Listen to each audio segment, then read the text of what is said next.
ദർശനങ്ങളും സ്വപ്നങ്ങളും ഇന്നുണ്ടോ, അത് നിന്നുപോയോ? ഈ പഴയ നിയമത്തിലും അതുപോലെ അപ്പോസ്തല പ്രവൃത്തിയിലും ഒക്കെ കാണുന്ന ദർശനങ്ങൾ ഇന്നും തുടർമാനമായിട്ടുണ്ടോ ഇല്ലയോ എന്നുള്ള ചിന്തയാണ് ഇന്ന് നിങ്ങളോട് ഷെയർ ചെയ്യുന്നത്. നമ്മൾ പഠിച്ചുകൊണ്ടിരിക്കുന്ന സ്പിരിച്വൽ വേൾഡിലുള്ള 10 ഫാക്റ്റുകളെ കുറിച്ചാണ്. അതിൽ 7 എണ്ണം കഴിഞ്ഞ ദിവസങ്ങളിൽ നമ്മൾ ചിന്തിച്ചു. ഇന്ന് സ്വപ്നങ്ങളും ദർശനങ്ങളും അൺസീൻ റലത്തിൽ ഉള്ള കാര്യങ്ങൾ എങ്ങനെ നമുക്ക് വെളിപ്പെട്ട് വരുന്നു എന്നുള്ളതിനെക്കുറിച്ചും അത് എങ്ങനെ നമുക്ക് അത് അക്വയർ ചെയ്യാം, അത് നമുക്ക് സ്വന്തമാക്കാം എന്നുള്ളതുമാണ് ഇന്ന് നമ്മൾ ചിന്തിക്കുന്നത്. Welcome to our channel Metanoia Ministries. ആദ്യമായിട്ട് കാണുന്നവർ സബ്സ്ക്രൈബ് ചെയ്യുക, നിങ്ങളുടെ ഫ്രണ്ട്സിന് ഇത് ഷെയർ ചെയ്ത് കൊടുക്കുക. ഇത് വലിയ അറിവ്, പരിജ്ഞാനം, ദൈവിക ജ്ഞാനം നിങ്ങളുടെ ജീവിതങ്ങളിൽ തരുന്ന ഒരു ചിന്തകളാണ് ഇതിൽ കൂടി ഷെയർ ചെയ്യുന്നത്. യോവേൽ പ്രവചനം 2-ാം അധ്യായത്തിൻ്റെ 28 29 വാക്യങ്ങളിൽ ഇങ്ങനെയാണ് എഴുതിയിരിക്കുന്നത്: അതിൻ്റെ ശേഷമോ ഞാൻ സകല ജഡത്തിന്മേലും എൻ്റെ ആത്മാവിനെ പകരും. നിങ്ങളുടെ പുത്രന്മാരും പുത്രിമാരും പ്രവചിക്കും, നിങ്ങളുടെ വൃദ്ധന്മാർ സ്വപ്നങ്ങളെ കാണും, നിങ്ങളുടെ യൗവനക്കാർ ദർശനങ്ങളെ ദർശിക്കും. ദാസന്മാരുടെ മേലും ദാസിമാരുടെ മേലും കൂടി ഞാൻ എൻ്റെ ആത്മാവിനെ പകരും. സകല ജഡത്തിന്മേലും ആത്മാവിനെ പകരും. അതിനോടൊപ്പം പല കാര്യങ്ങൾ അവിടെ നടക്കുന്നു. പുത്രന്മാരും പുത്രിമാരും പ്രവചിക്കുന്നു, യൗവനക്കാർ ദർശനങ്ങളെ കാണുന്നു, വൃദ്ധന്മാർ സ്വപ്നങ്ങൾ കാണുന്നു. പ്രവചനം, ദർശനം, സ്വപ്നം, ഇതെല്ലാം തന്നെ ശരിക്കും സ്പിരിച്വൽ വേൾഡിൽ ഉള്ള കാര്യങ്ങളാണ്. ആത്മീയ ഗോളത്തിൽ അല്ലെങ്കിൽ ആത്മീയ റലത്തിൽ, അൺസീൻ റലത്തിലുള്ള കാര്യങ്ങളാണ്. പ്രവചനം പറയുന്നത് വരാനുള്ളൊരു കാര്യത്തെക്കുറിച്ചാണല്ലോ പറയുന്നത്. അത് ഇന്ന് വെളിപ്പെട്ടതല്ല, ഇനിയും ഫ്യൂച്ചറായിട്ട് വരാൻ പോകുന്നതാണ്. ദർശനത്തിലും സ്വപ്നത്തിലും ഇത് തന്നെയാണ് വെളിപ്പെട്ട് വരുന്നത്. പല കാര്യങ്ങളുടെ ക്ലാരിറ്റി അതിലേക്ക് വരുന്നു എന്ന് കാണുന്നു. യഹോവയുടെ വലുതും ഭയങ്കരവുമായ നാൾ വരുന്നതിന് മുമ്പ് ഇതെല്ലാം ഉണ്ടാകും എന്ന് യോവേൽ പ്രവചനത്തിൽ പറഞ്ഞിരിക്കുകയാണ്. അപ്പോൾ ഈ വിഷൻ ആൻഡ് ഡ്രീംസ് ആ 2 manifestation in spiritual realm. Spiritual റലത്തിലുള്ള 2 മാനിഫെസ്റ്റേഷനാണ് വിഷൻ ആൻഡ് ഡ്രീം. ചില ആളുകൾ പഠിപ്പിക്കുന്നുണ്ട്, ചില സഭകളൊക്കെ ഇതെല്ലാം ഇപ്പോൾ ആവശ്യമില്ല, കാരണം ദൈവത്തിൻ്റെ വചനം വന്ന് പൂർണ്ണമായി, ഇനി ദർശനത്തിൻ്റെ ആവശ്യമില്ല, ഡ്രീംസിൻ്റെ ഒന്നും ആവശ്യമില്ല എന്നും പഠിപ്പിക്കുന്നുണ്ട്. എന്നാൽ ഇതൊക്കെ നമ്മുടെ എഡിഫിക്കേഷൻ, നമ്മുടെ മാത്രമല്ല, നമ്മൾ പോകുന്ന കമ്മ്യൂണിറ്റി, സൊസൈറ്റി അല്ലെങ്കിൽ ചർച്ചിൻ്റെ എഡിഫിക്കേഷന് വേണ്ടിയും നമ്മുടെ എഡിഫിക്കേഷന് വേണ്ടിയും ദൈവം പല കാര്യങ്ങളും വെളിപ്പെടുത്തി തരികയും സ്വപ്നങ്ങൾ കൂടിയും ദർശനങ്ങൾ കൂടി വെളിപ്പെടുത്തി തരികയും ചെയ്യും.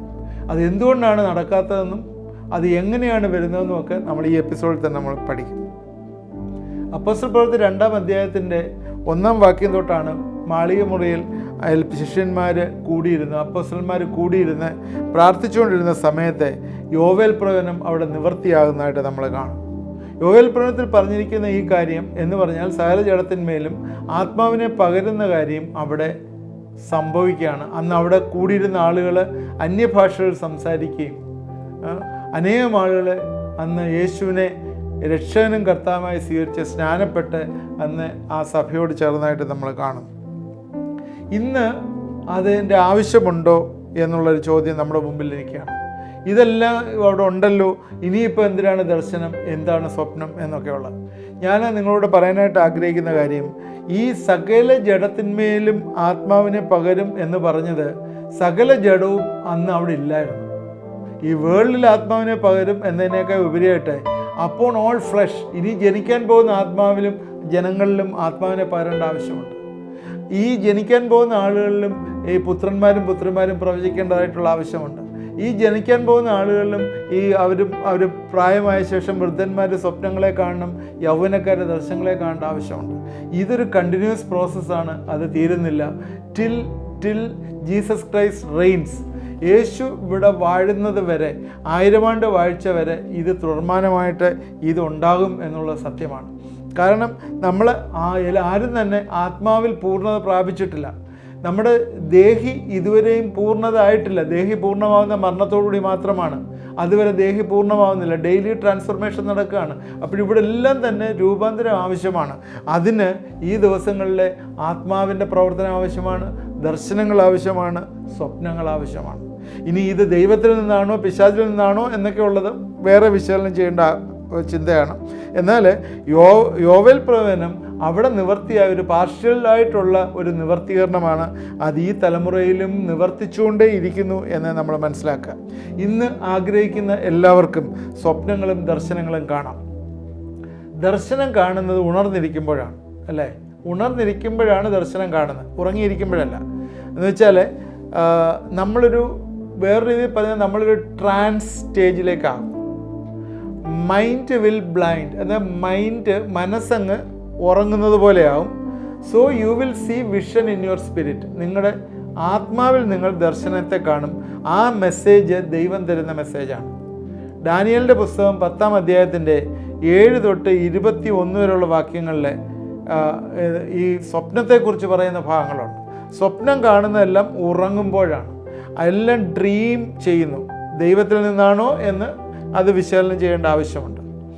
മത്തായിയുടെ സുവിശേഷം 1-ാം അധ്യായത്തിൻ്റെ 20-ാം വാക്യത്തിലെ യോസഫിനോട് ദൈവദൂതൻ സ്വപ്നത്തിൽ പ്രത്യക്ഷനായി പറയുന്ന കാര്യങ്ങൾ നമുക്കറിയാം. മത്തായി 1:20 കർത്താവിൻ്റെ ദൂതൻ അവന് സ്വപ്നത്തിൽ പ്രത്യക്ഷനായി. അതിനുശേഷം കുറേ അനൗൺസ്മെൻറ്റ് നടത്തുകയാണ്. പ്രധാനപ്പെട്ട ഒരു വർത്തമാനം 25-ാം വാക്യത്തിൽ 24-25 വാക്യങ്ങൾ വരെ എഴുതിയിട്ടുണ്ട്. അത് കഴിഞ്ഞ് യോസഫ് ഉറക്കമുണർന്ന് കർത്താവിൻ്റെ ദൂതൻ കൽപ്പിച്ചതുപോലെ ചെയ്തു, ഭാര്യയെ ചേർത്ത് കൊണ്ടു എന്ന് പറയുന്നു. അപ്പോൾ ഇവിടെ സ്വപ്നത്തിലെ ദൈവം ഡിക്ലെയർ ചെയ്ത കാര്യമാണ് പറയുന്നത്. അതുപോലെ ദൂതന്മാർ ഫിസിക്കൽ ഫോമിൽ പ്രത്യക്ഷപ്പെട്ടിട്ടുണ്ട്. അത് ലോത്തിൻ്റെ സമയത്ത് ദൂതന്മാർ ഫിസിക്കൽ ഫോമിൽ പ്രത്യക്ഷപ്പെട്ടതായിട്ട് കാണുന്നു. ഡാനിയലിന് അതുപോലെ ഒരുപാട് ഡ്രീംസ്, സ്വപ്നങ്ങളും വിഷനും ഉണ്ടതായിട്ട് കാണുന്നു. നെബൂഖദ്നേസറുടെ സ്വപ്നം പറവാനും അത് ഇൻ്റർപ്രറ്റ് ചെയ്യാനും ദാനിയേലിന് കഴിഞ്ഞു. ദാനിയേലിൻ്റെ പുസ്തകം 2-ാം അധ്യായത്തിൻ്റെ 7 തൊട്ട് 19 വരെയുള്ള വാക്യങ്ങളിലെ ആ രഹസ്യം ദാനിയേലിന് വെളിപ്പെട്ട് കിട്ടി. God has open him up to the spiritual realm to secret of the king. അന്നേരം ഈ രാജാവിന് കിട്ടിയ സ്വപ്നം അതെന്താണെന്നുള്ളത് അവൻ്റെ ആത്മാവിലെ ദൈവം വെളിപ്പെടുത്തി കൊടുക്കുകയാണ് ചെയ്തത്. God has opened it. അതുപോലെ തന്നെ ദാനിയേലിനെ പിടിച്ച് സിംഹക്കുഴിയിലിട്ടു. അതിന് അവിടെയും തന്നെ ഒരു ദൂതനെ അയച്ച് ആ സിംഹത്തോട് സംസാരിക്കുന്ന ഒരു ദൂതൻ, സിംഹത്തോട് മിനിസ്റ്റർ ചെയ്യുന്നൊരു ദൂതൻ അവിടെ ഉണ്ടായിരുന്നു. അവിടെയും അതും എന്താണ്, സിംഹം മനസ്സിലാക്കുന്ന ഒരു ഭാഷ അവിടെ ഉണ്ടായിരുന്നു നമുക്ക് കാണാം. നമ്മളതിലേക്ക് വീണ്ടും നമ്മളെ കടന്നു വരും. അതുപോലെ തന്നെ ദാനിയേൽ ഊലായി നദീതീരത്ത് നിൽക്കുമ്പോഴൊരു ദർശനം ഉണ്ടായി. അത് ദാനിയേൽ പ്രവചനം 8:15 തൊട്ട് 19 വരെ. ഗബ്രിയേൽ അവനോട് സംസാരിച്ചു. ഡാനിയേൽ 9:20 തൊട്ട് 21 വരെ ഗബ്രിയേൽ അവൻ പ്രാർത്ഥനയിൽ ഇരുന്നപ്പോഴവനെ മീറ്റ് ചെയ്ത് അവൻ്റെ പ്രാർത്ഥനയ്ക്ക് ഉത്തരം കൊടുത്തതായിട്ട് കാണുന്നു. ഡാനിയേൽ ഒരു വിഷൻ കണ്ടു. 10:1 മുതൽ 7 വരെ ഡാനിയേൽ ഒരു വിഷൻ കണ്ടതായിട്ട് കാണുന്നു. ഇതെല്ലാം തന്നെ കാര്യങ്ങൾ പഴയ നിയമകാലങ്ങളിലൊക്കെ നടന്നതാണ്. പെട്ടെന്ന് വാദിക്കുന്നവർ പറയും പഴയ നിയമത്തിൽ നടന്ന് പുതിയ നിയമത്തിൻ്റെ ഒരു ആവശ്യമില്ലല്ലോ എന്ന്. ഞാൻ അതിലേക്ക് വരാം, പുതിയ നിയമത്തിലേക്ക് വരാം. ഡാനിയേലിനെ സംബന്ധിച്ചിടത്തോളം ഡാനിയേൽ ഈ വിഷനും ദർശനങ്ങളും ഒക്കെ കാണുന്നതിന് ഡാനിയേലിന് ഇത്തിരി ക്യാരക്ടർ ഉണ്ടായിരുന്നു. അതുകൊണ്ടാണ് ഡാനിയേലൊക്കെ കണ്ടത്. അത് ദൈവത്തിൽ നിന്നുള്ളതാണെന്ന് മനസ്സിലാവാൻ Daniel was in consistent prayer, എപ്പോഴും പ്രാർത്ഥിക്കുന്ന മനുഷ്യനായിരുന്നു.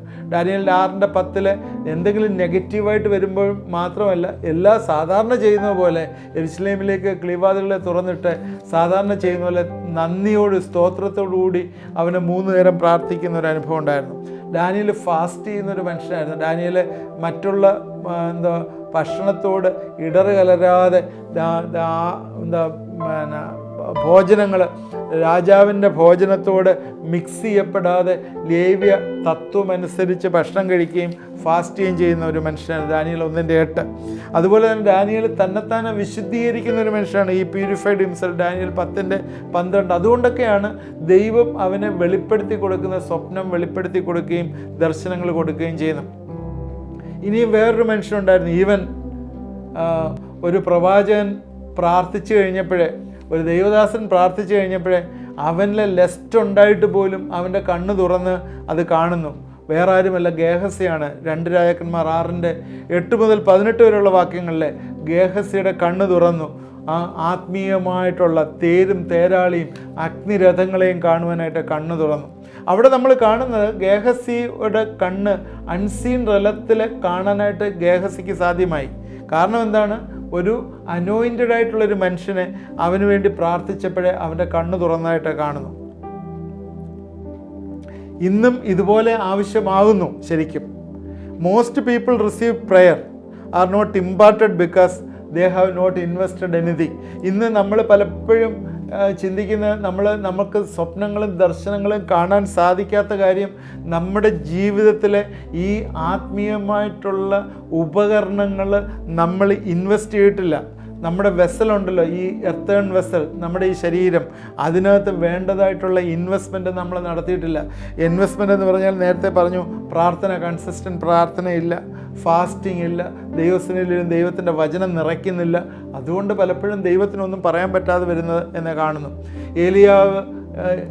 ഏലിയാവ് എന്ന പ്രോഫറ്റ് ഏലിശായ്ക്ക് ഒരു ഇമ്പാർട്ടേഷൻ നടത്തുന്നതായിട്ട് നമ്മൾ കാണുന്നുണ്ട്.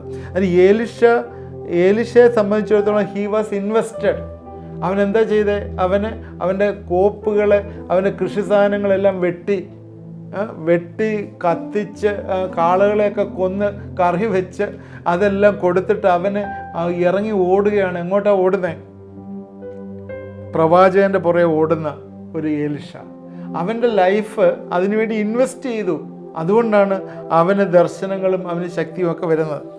സോ നമുക്ക് ഒരു വിശ്വാസം ധാരാളമായിട്ട് നമ്മുടെ ഹൃദയങ്ങളിലെ വരികയും ദൈവത്തോടുള്ള ഒരു ഫിയർ, ഒരു റെസ്പെക്റ്റ് നമ്മുടെ ഉള്ളിൽ ഉണ്ടാകുകയും ആ വിശ്വാസം വർദ്ധിക്കുകയും ചെയ്യുമ്പോഴാണ് നമ്മൾ അൺസീൻ റലത്തിൽ പോവുകയും കാര്യങ്ങൾ കാണുകയും ചെയ്യുന്നത്.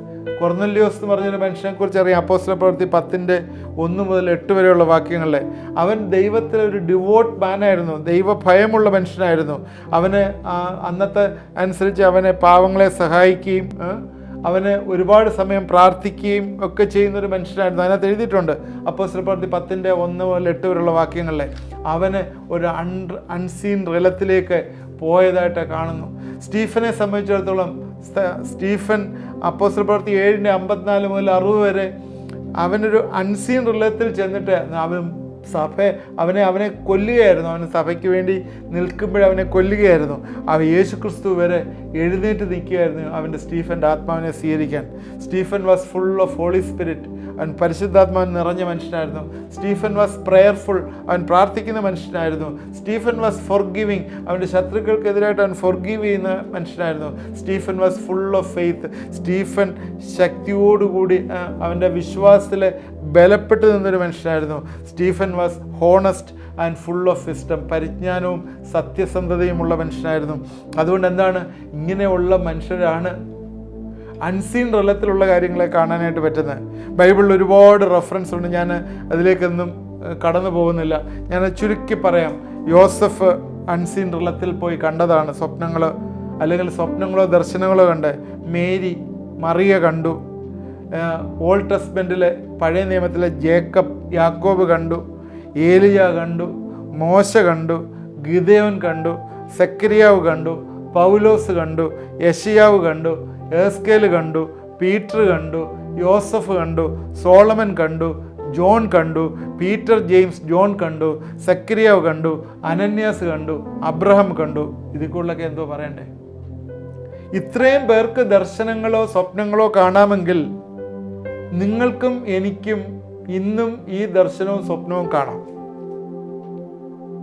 എന്തുകൊണ്ടാണ് കാണാത്തതെന്ന് ചോദിച്ചാൽ നമുക്ക് ഇന്ന് അത് പ്രാപിക്കാനുള്ള കഴിവ് നഷ്ടപ്പെട്ടു പോയി എന്നുള്ളതാണ്. യേശുക്രിസ്തു ശിഷ്യന്മാരുമായിട്ട് ഗത്സമന പ്രേയറിന് പ്രാർത്ഥിക്കാനായിട്ട് പോയ ഭാഗം നമുക്കറിയാം. പ്രാർത്ഥിക്കാൻ പോയി കഴിഞ്ഞപ്പോൾ യേശു വലിയൊരു റെസ്പോൺസിബിലിറ്റി ഏറ്റെടുക്കുകയാണ്. എന്ന് വെച്ചാൽ നാളെ മരിക്കാൻ പോവുകയാണ്. അതിനു മുമ്പ്, ആ ദൗത്യം തീർക്കുന്നതിന് മുമ്പ്, ആ മാനുഷികമായിട്ടുള്ള രീതിയിൽ അവൻ ആ കഷ്ടത അഗണി കൂടെ കടന്നുപോയപ്പോഴേ പ്രാർത്ഥിക്കാൻ കടന്നുപോയി. എന്നിട്ട് ശിഷ്യന്മാർ പറയും, നിങ്ങൾ താഴെ പ്രാർത്ഥിക്കാൻ ഇരിക്കും. മത്തായിയുടെ സുവിശേഷം 39:40 വാക്യം ഒന്ന് വായിക്കണമെന്ന് ഞാൻ വിചാരിക്കുകയാണ്. 26-ാം അധ്യായത്തിൻ്റെ 39 മുതൽ 40 വരെയുള്ള വാക്യങ്ങളിലെ 40-ാം വാക്യത്തിൽ ഇങ്ങനെ എഴുതിയിരിക്കുക, പിന്നെ അവൻ ശിഷ്യന്മാരുടെ അടുക്കൽ വന്ന് അവൻ ഉറങ്ങുന്നത് കണ്ട് പത്രോസിനോട്, എന്നോട് ഒരു നാഴിക പോലും ഉണർന്നിരിപ്പാൻ നിങ്ങൾക്ക് കഴിഞ്ഞില്ലയോ? ഇവിടെ പറയുന്ന വാച്ച് ആൻഡ് പ്രേ, നിങ്ങൾ വാച്ച് ആൻഡ് പ്രേ, നിങ്ങൾ 40-ാം വാക്യത്തിൽ പരീക്ഷയിൽ അകപ്പെടാതിരിപ്പാൻ ഉണർന്നിരുന്ന് പ്രാർത്ഥിപ്പീൻ എന്ന് പറഞ്ഞു. വാച്ച് ആൻഡ് പ്രേ എന്ന് പറഞ്ഞിട്ട് 1 മണിക്കൂർ, 1 നാഴിക എന്ന് പറഞ്ഞാൽ 1 അവറാണ്. നമ്മൾ എത്ര പേര് 1 മണിക്കൂർ പ്രാർത്ഥിക്കും? ഞാൻ നിങ്ങളോട് പറയുകയാണ്, സത്യമായിട്ട് പറയുകയാണ്, 1 മണിക്കൂർ നമ്മൾ ദൈവസന്നിധിയിലിരുന്ന് ദൈവഹിതപ്രകാരം പ്രാർത്ഥിക്കാൻ പറ്റിയാൽ നമ്മൾ വേറൊരു ലോകത്തിലേക്ക് പോകുന്നതായിട്ട് കാണാം. 10 മിനിറ്റ് 15 മിനിറ്റും അല്ല. നിങ്ങളൊന്ന് ട്രൈ ചെയ്ത് നോക്കി. ഞാൻ ഈ പറയുന്ന സത്യമാണോ ഇല്ലയോ നിങ്ങളൊന്ന് ട്രൈ ചെയ്ത് നോക്കി. 1 മണിക്കൂർ കോൺസെൻട്രേറ്റ് ചെയ്ത് ദൈവഹിതപ്രകാരം നിങ്ങൾ പ്രാർത്ഥിക്കുകയാണെങ്കിൽ നിങ്ങളൊരു ട്രാൻസിലായി മാറി നിങ്ങൾ ദർശനങ്ങളെ കാണാൻ തുടങ്ങും. സ്വപ്നം കാണുകയല്ല, ദർശനങ്ങളെ കാണാൻ തുടങ്ങും. സ്വപ്നമൊക്കെ ദൈവം ഉറക്കത്തിലാണ് തരുന്നത്. ഇത് ഉണർന്നിരിക്കുന്ന സമയത്ത് നിങ്ങൾക്ക് ട്രാൻസിലായിട്ട് ദർശനങ്ങളെ കാണാൻ തുടങ്ങും. നിങ്ങളെ ഈ ലോകത്തിൽ ദൈവം ക്രിയേറ്റ് ചെയ്തിരിക്കുന്ന പർപ്പസിന് വേണ്ടിയുള്ള ദർശനങ്ങളാണ് നിങ്ങൾക്ക് കാണാൻ പറ്റുന്നത്. ആ ദർശനങ്ങൾ നിങ്ങളെ ദൈവത്തിൻ്റെ വലിയ ആ റെസ്പോൺസിബിലിറ്റി നിങ്ങളെ ഏൽപ്പിക്കുകയും നിങ്ങൾ ആ ഉത്തരവാദിത്തത്തിലേക്ക് കടക്കുകയും അതിലേക്കുള്ള ഒരു ലെവലിലേക്ക് നിങ്ങളൊരു പടിയിലേക്ക് ഉയരുകയും ചെയ്യുന്നതായിട്ട് കാണാനായിട്ട് പറ്റും. അതുകൊണ്ട് ദർശനങ്ങൾ പോയിട്ടില്ല, ഇന്നും ആ ദർശനങ്ങളുണ്ട്.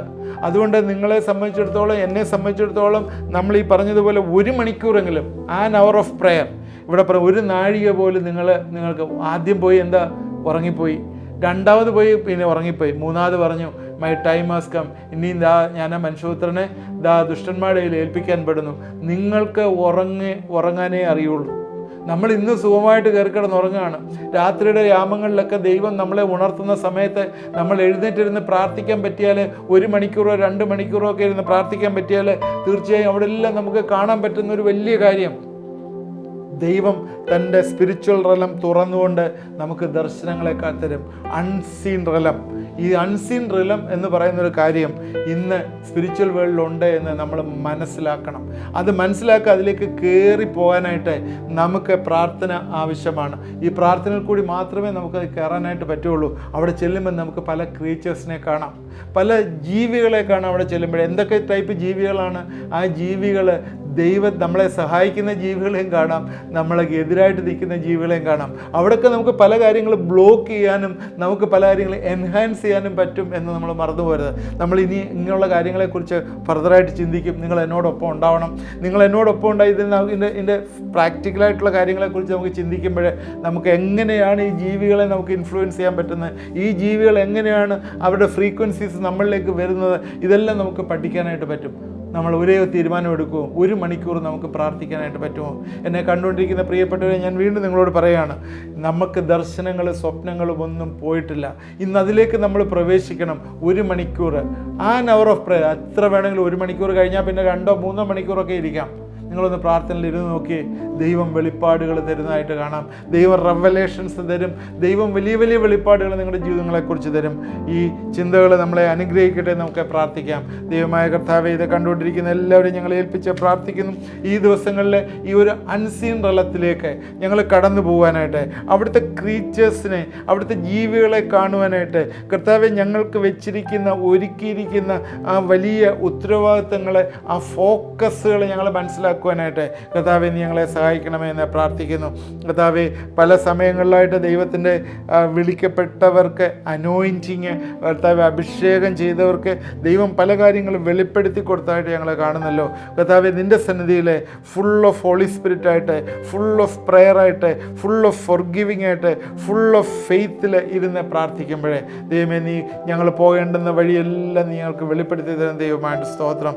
ഇതിനെ കണ്ടുകൊണ്ടിരിക്കുന്ന ആരെങ്കിലും ഈ ഒരു സ്പിരിച്വൽ റലത്തിലേക്ക് കർത്താവെ പോകാനായിട്ട് അതിയായിട്ട് താല്പര്യമായിട്ട് ഇരിക്കുന്നുണ്ടെങ്കിൽ ദൈവമേ നീ അവർക്ക് കൂടുതലായിട്ട് വെളിപ്പെടുത്തി കൊടുക്കുകയും സഹായിക്കുകയും ചെയ്യണമേ. പ്രാർത്ഥന കേട്ടോർത്ത് സ്തോത്രം. യേശുവിൻ്റെ നാമത്തിൽ പ്രാർത്ഥിക്കുമ്പോൾ കേൾക്കുമാറാകണമേ. ആമേൻ. നിങ്ങൾക്ക് ആ കമൻറ്റ് ബോക്സിൽ ഇതിനെക്കുറിച്ചുള്ള അഭിപ്രായങ്ങൾ നിങ്ങൾക്ക് രേഖപ്പെടുത്താം. നിങ്ങൾക്ക് ഇതിനെക്കുറിച്ച് എന്തെങ്കിലും സംശയം ഉണ്ടെങ്കിൽ എന്നോട് ചോദിക്കാം. അല്ലെങ്കിൽ നിങ്ങൾ പ്രെയർ റിക്വസ്റ്റുകൾ നിങ്ങൾ അയക്കുന്നതിൻ്റെ കൂട്ടത്തിൽ അത് നിങ്ങൾക്ക് അയക്കാവുന്നതാണ്. നമ്പറിലേക്ക് വിളിച്ച് നിങ്ങൾക്ക് പറയാവുന്നതാണ്. ഫസ്റ്റ് സൺഡേ മീറ്റിങ്ങിന് ജോയിൻ ചെയ്യാൻ താല്പര്യമുള്ളത് നിങ്ങളുടെ നമ്പർ അയച്ചു തന്നാൽ നിങ്ങളെ അതിൽ ആഡ് ചെയ്യുന്നതാണ്. ദൈവം നമ്മളെ എല്ലാവരെയും അനുഗ്രഹിക്കട്ടെ.